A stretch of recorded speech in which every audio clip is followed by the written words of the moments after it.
Hey there, Glenn with the Toy Temple, and today I'm taking a look at, and I'm going to try to get this right, the Overwatch Reaper Figma Max Factory Masaki Apsi action figure series. It's made by the Good Smile Company, and there's Reaper right there on the top. He's from Overwatch, and I've never played Overwatch. He's number 393 in the product line, and he just looks awesome. Skulls, guns, big leather jacket. I like this guy a lot. And bonus, I found him for $20 at GameStop. Clearance has never been so nice as when clearance happens at GameStop, I swear. And that's not anything to do with GameStop. No one's paying me to say that. They just have really great toy clearance. And this says it all. This thing is super poseable. And I know Hasbro is coming out with some, but their Reaper, I don't play Overwatch, but their Reaper is bad, and this one is fantastic. There's a whole bunch of Japanese down here. I don't speak or read Japanese, but it says pretty much there's a choking hazard. Can you believe it? With parts this small? I don't think so. I'll try not to swallow anything, and let's get him out of the package and take a look, and I hope you'll join me. And here's Reaper out of the package, and goodness, he is a treat. So basically Figma, they sell these things with stands, and that way you can like kind of prop him up like he's flying, and it keeps him suspended for only so long. Because the stand, it's a little tight, but there's a little peg hole in the back of old Reaper here. And then they come with a little portal, which I'm assuming that's the spawn point. Oh, it's so hard to pick up. There we go. I assume that's the spawn point for Overwatch characters, but yeah, who knows. Accessory-wise, he does come with a ton. And look at all these extra hands, extra pegs, extra blast effects. The two guns are amazing. One of the only things I'm really not sold on is the elbows.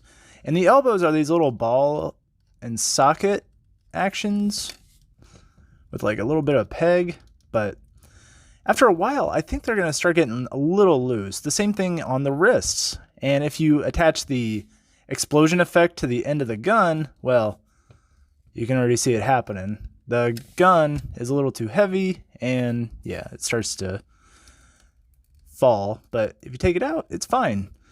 But it is really, really heavy. The face and the skull look are amazing. This is not cloth, by the way. This is like a brittle plastic. Same thing with the armaments here, there, the belt. And the belt kind of wants to keep falling off, but you gotta keep it tight. The cape cloak thing is articulated, which I like. But man, it's definitely a display piece. You can definitely get some really nice poses out of it. It's really great for photography. But I am just so afraid of damaging it because it is very, very fragile. And that's not a problem for most people. For me, it's a little bit because a lot of my toys like to fall off the shelf just randomly. Let's see. We've got extra hands, claws. I guess he gives thumbs up in the game. I've never played Overwatch, so forgive me.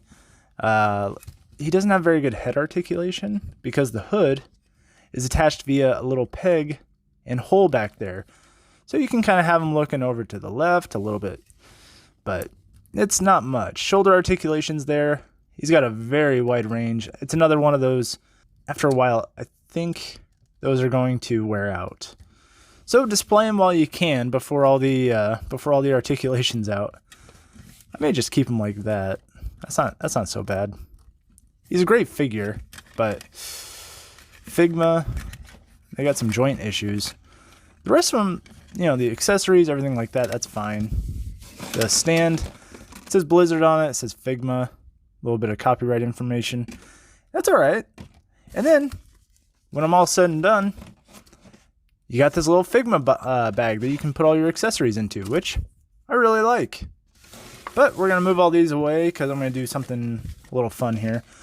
What I did was I pulled off every single character I had that resembled, or at least made me think of skulls, because skull action figures are awesome. And there we go, stand you up, get some you in here. Get 2 Taskmasters.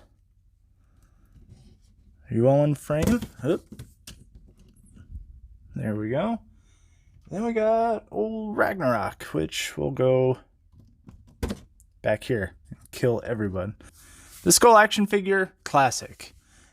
And Reaper is just another one to add to the pile. We've got Red Skull, Ghost Rider, this guy I made. He's a kit bash, but he's cool. Ragnarok, Taskmaster. There's tons of skull-headed action figures out there that you can collect. And Reaper, he's an excellent choice. If you want it, he scales pretty well with Marvel Legends, obviously, as you can see.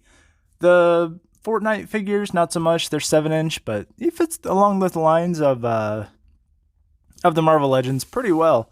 So he may actually be on the shelf. I don't know. We'll find out. See if he's tough enough. Score-wise, he's got some issues, but I'm gonna give him a solid 3.75 out of 5. He's kind of fragile, but he is very high quality. The joints are an issue, especially with the gun attachment.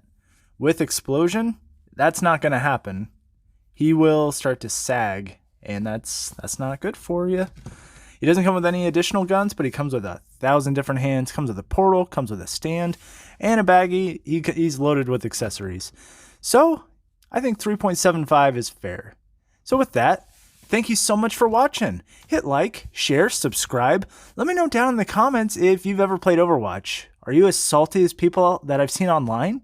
Let me know. I'd love to hear it. I've never played it. Maybe I never will. And remember, you're never too old to enjoy the things you love. Yes, nothing fell over.